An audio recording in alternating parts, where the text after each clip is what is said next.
You're visiting Belgrade again, you're meeting various officials here. What are the main topics? Well, as you know, every 6 months we are still reporting to the Security Council about the progress we're making in our cases, but also in regional cooperation.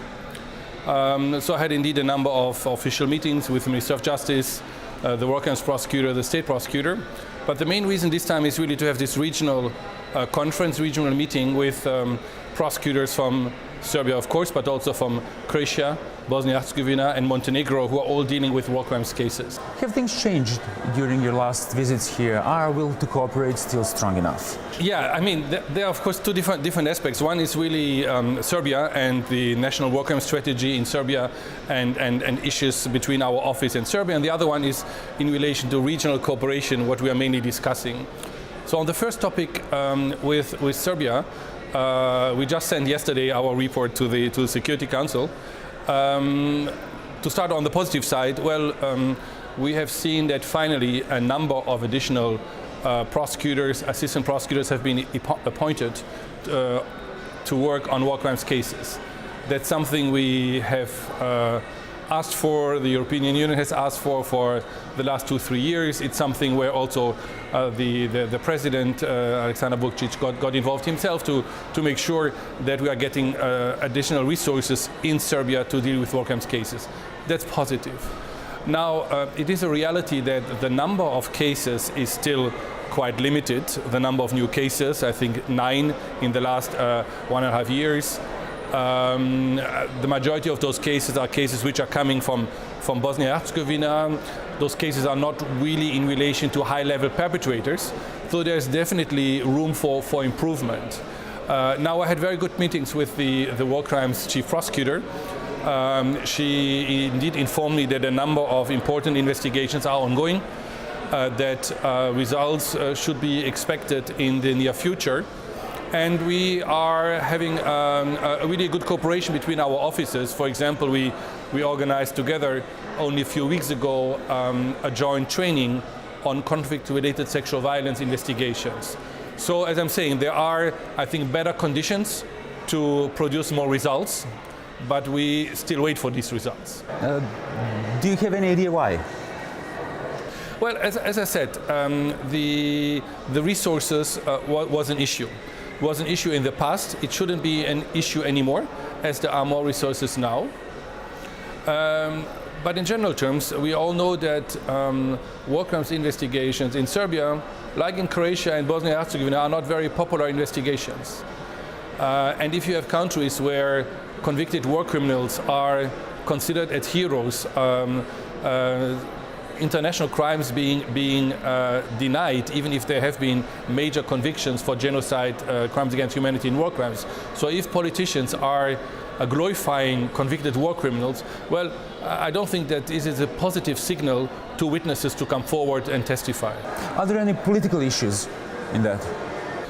Well, I think it would be too easy to say it's only a political issue, but you know, I also had just a meeting with the Prosecutor General, so the State Chief Prosecutor, and I understand that cooperation, regional cooperation in organized crime cases, in terrorism cases, in trafficking cases is going well, but cooperation in relation to war crimes cases is not going well. So obviously there are a number of political obstacles or lack of political support and lack of political commitment to really see war crimes prosecutors being successful. Various NGOs basically accuse the present government and the previous one led by Aleksandar Vučić that they are responsible for the slowing down in this matter.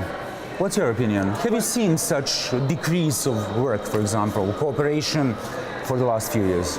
Well, we have seen that regional cooperation is going backwards, and we definitely would like to see more support also from the political level. Now, personally, I have a good cooperation with the Minister of Justice. We had a good meeting yesterday. We agreed to disagree on a number of issues, but on a number of other fronts, I think we have a good cooperation. I think the government, took initiatives to put additional prosecutors in place and to create additional posts. This, I would say, is a positive development. So, but of course, there can be more support. and we would welcome any additional support, obviously. You already received very few promises from Serbian government during the previous years. By experience, can you tell me, do they fulfill their promises? Do you have the end result? Well, the results are not there yet. We speak about thousands of cases which are still ongoing in Bosnia-Herzegovina, more than 3,000 cases which are still open, and of course hundreds of cases which direct links to Serbia and to Croatia, because it is a reality that for many of the crimes committed in Bosnia-Herzegovina during the 90s, the alleged perpetrators are in Serbia, living a peaceful life, and they should be investigated and prosecuted. So, well, we interact with the government and the President's office for the last 10 years. I think there has been support coming from the political level, but of course it is never enough.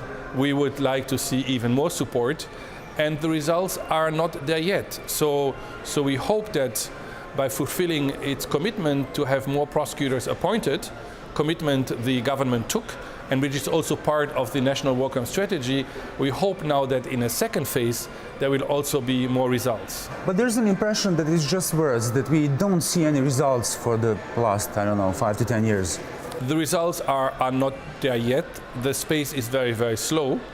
But we see some progress and some on promises where the government delivered. There is now the new war crimes strategy and the overall strategy related to the chapters 23, 24, which are updated. We definitely hope that this has a direct positive impact on the continuation on investigations on war crimes cases. But you know, we want basically to be someone providing all the support necessary. I mean, we cannot change the political reality. We cannot change the fact that there are a number of politicians in this country, like in other countries, who glorify war criminals, which is really very unfortunate and which is an insult to victims who have suffered the crimes committed by those individuals.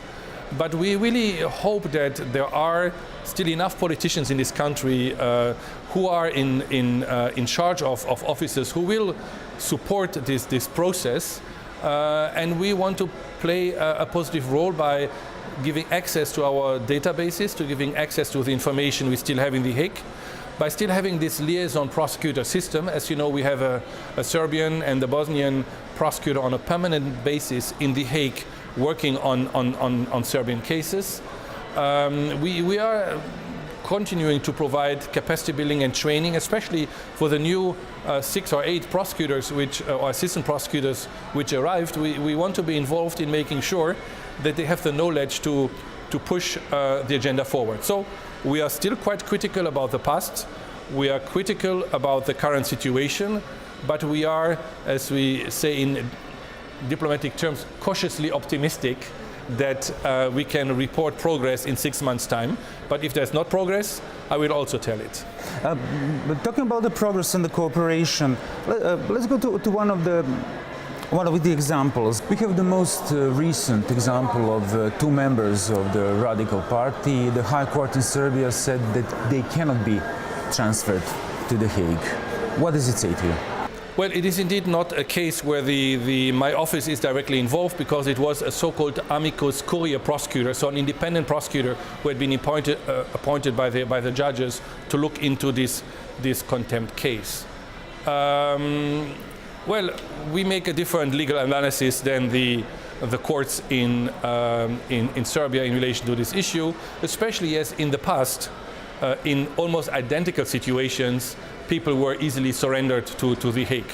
So we definitely make a different legal analysis. So from a legal perspective, we disagree with the decision taken by the courts. And in general, we are of the opinion that there is an obligation to cooperate with the Hague Tribunal, which has been put in place by the Security Council, and which implies an obligation to cooperate for all member states of the United Nations. So we are of the opinion that today there is a legal basis to have both surrendered to the Hague. And if there would be no legal basis, well, it would be the duty of the government to create one. Again, this is my legal analysis of a case in which my office, the Office of the Prosecutor, is not directly involved. But there are different interpretations of the Serbian law on cooperation of the tribunal that says that it's aimed at people accused for grave breach of international humanitarian rights only. Well, you know, in the statute of the mechanism, this issue has been clarified. So if you look at the statutes of the mechanism, contempt is one of the areas where international cooperation is required. And you know, the mechanism is a much smaller and less ambitious version of the ICTY. So it would absolutely make no sense that in the mechanism there would be a broader area of cooperation than for ICTY. So for us, the legal situation is quite clear. And we expect that Serbia is finding a solution. So now it's up to judiciaries in the states to deal with the past, having in mind that the Hague Tribunal's impact stays, let's say, controversial. There is common opinion that it hasn't bring justice and the reconciliation, at least to the expected point, if any. Can you expect the judiciaries in the region to do the job alone? Well, I somehow obviously disagree with your assessment. You know, I hear this quite often, the comment to say that, well, ICTY did not play a positive role in reconciliation because every time a judgment is coming out in The Hague, one group is happy, one group is unhappy, so all the problems are coming up again.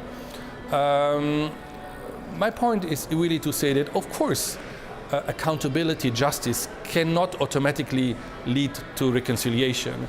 Reconciliation has to come from within a society. And it's only once the society is ready that reconciliation can take place. But I think that accountability is a precondition. I don't think that society can move forward if there has not been a clear decision about what happened in the past. And I think that one of the acceptable criticism towards The Hague was to say, well, this was justice delivered far away from the region in partially a different language, a little bit different legal system. And that's why we think that the continuation of our work by the national judiciary is very, very important, because this is a judiciary which is much closer to the communities affected, perpetrators and victims communities. So we really think that it is crucial and important that now, so many years after the conflict, there is the judiciary in Serbia, Croatia and Bosnia-Herzegovina and Montenegro who are dealing and continuing working on these cases. We can often hear that the region is stuck in the past, that the nationalism is growing, that we're going backwards. Do you share that opinion? I'm doing this job now for 11 years, right? And there have been phases in those 11 years where I was more optimistic than today, where my analysis is that indeed nationalism is very much present. The denial of the wrongdoing of the past is commonplace. Glorification of war criminals is very much accepted. I would even say that even the international community is not reacting anymore in the same way we would like them to react in light of the overall political situation in the world, where accountability and justice is probably not playing anymore the same role, unfortunately, it was playing a few years ago. But I noticed, also speaking with diplomats, that there is a growing awareness in many capitals and many embassies, also here in Belgrade, that the situation is far from moving in the right direction, and that additional energy needs to be put in making sure that those cases are dealt with. And at a personal level, because you also asked my opinion on a personal level, I find it extremely disappointing that, in fact, all those individuals who have been convicted in The Hague and elsewhere are still considered as national heroes, because they are exactly the opposite. No one has been convicted in The Hague or at national courts because they have defended their country or because they were fighting other soldiers. They've all been convicted for grave breaches of the Geneva Conventions, meaning they are convicted because they tolerated or were actively involved that their soldiers were executing prisoners. They had knowledge or were directly involved that entire villages were destroyed. They are responsible for massive rapes that took place. So there's nothing heroic about their attitude and nothing heroic about what they have been convicted for. And this I find very, very disappointing that, there is less attention given to the more than 4,000 victims and survivors who testified, who told their stories about the crimes they suffered from all sides to the conflict. There's less attention given to their stories than to the war criminals who are, received at military academies, whose memoirs are published by Ministry of Defense, who should really take its distance towards this kind of individuals, which are the opposite of what an experienced general should be. So you said you're disappointed, but is there any danger in that? Well, I mean, what does it say about our reconciliation with the past, accepting the past? We have seen other parts in the world after the Second World War or in South Africa where, reconciliation was a big issue. I don't think that there's any progress in relation to reconciliation. When I'm in Sarajevo and I notice that 3 different history books are used depending if it's a more Serbian, Croatian or Bosnian school, if there's no common understanding about the past and even a refusal to look together into the past, how can you agree on a common and joint future? So there's definitely a risk for the society.